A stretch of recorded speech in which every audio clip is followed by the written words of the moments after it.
اور وہ بھی کالے نشان نہیں، انوار کے نشان ہوتے ہیں، چمک ہوتی ہے. سیماہم فی وجوہہم من اثر السجود، چہرے چمکتے ہیں. جم کرو، مضبوط بنو، طاقتور بنو. میں تو کہتا ہوں ہمارا مذہب طاقتور لوگوں کا مذہب، ہمارے کمزور لوگ ہیں ہی نہیں. ہمارا اللہ بھی طاقت والا، لا حول ولا قوت الا باللہ. ہمارا اللہ طاقت والا، ہمارے رسول طاقت والے.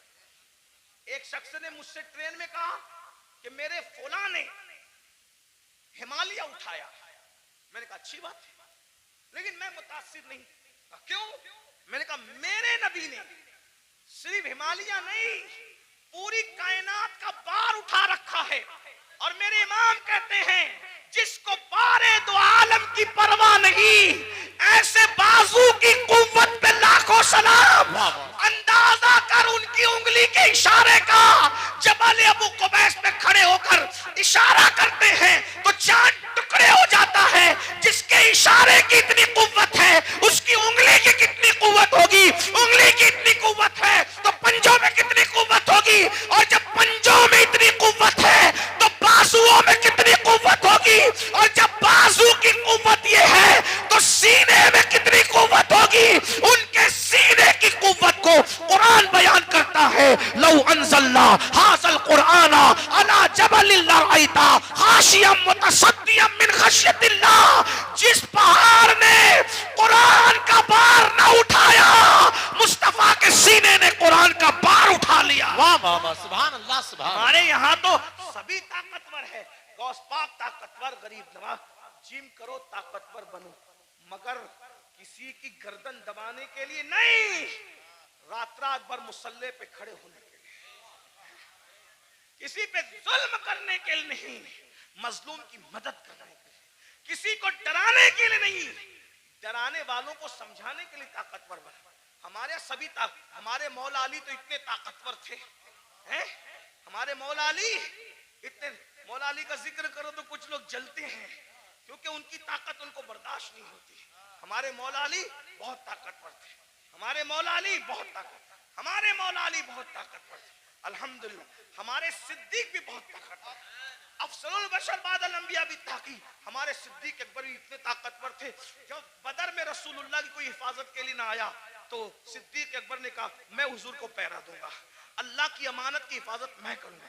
صدیق طاقتور، فاروق اعظم طاقت، عثمان غنی، مولا علی سب طاقت. اور مولا علی کیسے طاقتور؟ سن لو، غور سے سنو. ایک دن مولا علی کی ڈھال گرا دی. کیا گرا دی؟ بات سمجھ میں آ رہی؟ کیا گرائی؟ ڈھال. ڈھال کس کو کہتے ہیں؟ اب تو سیریل دیکھ کے آپ لوگ ہم سے زیادہ سمجھ گئے کہ ڈھال، پہلے سمجھانا پڑتا تھا، ابھی نہیں، اب سب کو پتا ہے ڈھال کیا ہے، تلوار کیا ہے، اور میمنہ کیا ہے، مسرہ کیا ہے، قلب کیا ہے، مقدمت الجیش کیا ہے، سب سیکھ لیا. چلو کچھ تو سیکھا، ہم سے نہ سیکھا کسی سے تو سیکھا. لیکن بہرحال ڈھال، ڈھال سمجھتے ہیں نا، جس پہ وار روکا جاتا ہے. مرحب نے میرے مولا کی ڈھال پہ وار کیا اور ڈھال دو ٹکڑے کر دی. میرے مولا کو آیا غصہ، اور تو نے میری ڈھال کاٹی اور ڈھال توڑی، اب میں تجھے سزا کیا دیتا ہوں؟ میری ڈھال کاٹ کے یہ نہ سمجھنا کہ میں پلٹ کر جاؤں گا، کیونکہ علی کہتے ہی اس کو ہے جو پلٹ کر نہ جائے. علی کا نام تھا حیدر کرار، پلٹ کر بھاگنے والا نہیں، پلٹ کر حملہ کرنے والا. اب علی اگر سپر لینے کے لیے، ڈھال لینے کے لیے پلٹ کر جاتا تو دشمن کہتا ارے کبھی تو پلٹ کر بھاگے تھے. لیکن علی نے کہا پلٹ کر نہیں جاؤں گا، بلکہ مولا نے کہا تو نے میری ڈھال توڑی، اب میں کس کو ڈھال بناتا ہوں دیکھ. آگے بڑھے اور خیبر کا دروازہ اکھاڑ کر علی نے اسی کو ڈھال بنا لیا اور اسی کو لے کے جنگ کرتے رہے. اور جب اس کو اٹھا کر کے پھینکا ہے تو علی کا پھینکا ہوا دروازہ 70 لوگ مل کر بھی اپنی جگہ سے اٹھا نہ سکے. نعرہ تکبیر، نعرہ رسالت، نعرہ حیدری. کبھی دیوار ہلتی ہے، حضرت کبھی در کانپ جاتا ہے. علی علی کا نام سن کر اب بھی خیبر. ہم علی والے ہیں لیکن وہ علی والے ہیں جو صدیق کو افضل البشر مانتے ہیں. واہ واہ سبحان. ہم وہ علی والے ہیں جو فاروق اعظم کو عادلوں کا سردار مانتے ہیں. ہم وہ علی والے ہیں جو عثمان کو ایک نور والا نہیں بلکہ دو نور والا ذوالنورین مانتے ہیں. ہم وہ علی والے بہت اچھا، سبحان الحمدللہ. سبحان اللہ. اور وہی سچے علی والے ہیں جو علی کو بھی مانتے ہیں اور مولا علی کی بھی مانتے ہیں. تو آخری بات جو کہنے چلا تھا کیا, وہ نوجوان پہلوان تھا, بازو موٹے موٹے تھے, گھمنڈ میں اترا کے چل رہا تھا. اللہ کو اترا کے چلنا پسند نہیں, اترا کے چل رہا تھا. امام غزالی کے استاد نے کہا اے لڑکے اترا کر گھمنڈ سے مت چل. اس نے پلٹ کر نصیحت نہیں مانی اور حضرت کو کہا آپ مجھے جانتے ہیں میں کون ہوں, آپ مجھے جانتے ہیں میں کون ہوں. امام غزالی کے استاد نے کہا بیٹا اچھی طرح جانتا ہوں کون ہے. کہا کون ہوں میں؟ فرمایا تیری ابتدا پانی کا ناپاک قطرہ ہے اور تیری انتہا قبر کی سڑی ہوئی مٹی ہے, اس سے زیادہ تیری کوئی اوقات نہیں ہے. بس میری بھی گزارش یہی ہے, ہم پانی کے ناپاک قطرے سے پیدا ہوئے, اتنا ناپاک اتنا ناپاک اتنا ناپاک, زبان حیا اجازت نہیں دیتی کتنا ناپاک, لیکن ایک جملہ حیا کے پردے میں سن لے, اتنا ناپاک ہے کہ باہر نکل آئے تو غسل فرض کر دے, اتنا ناپاک. اور قبر کی وہ سڑی ہوئی مٹی جس میں کیڑے مکوڑے ہیں, یہ ہمارا حال ہے. اگر اللہ ناراض ہے تو یہ حال ہے, اور اگر اللہ کو منا لیا تو پھر کوئی سڑی ہوئی مٹی نہیں ہے, کوئی سڑی ہوئی. اگر اللہ کو منا لیا تو مٹی نہیں, سڑی ہوئی نہیں, بلکہ انشاءاللہ کفن کو بھی مٹی کا دھبا نہ لگ سکے گا. اگر خدا کو منا لیا, آؤ آج عہد کرو. شعبان کا مہینہ چل رہا ہے, اللہ کے رسول رجب سے ہی تیاری کرتے تھے رمضان شریف کی. نیکیوں کا موسم بہار آنے والا ہے, برکت والا مہینہ, ایک نیکی 70 کے برابر.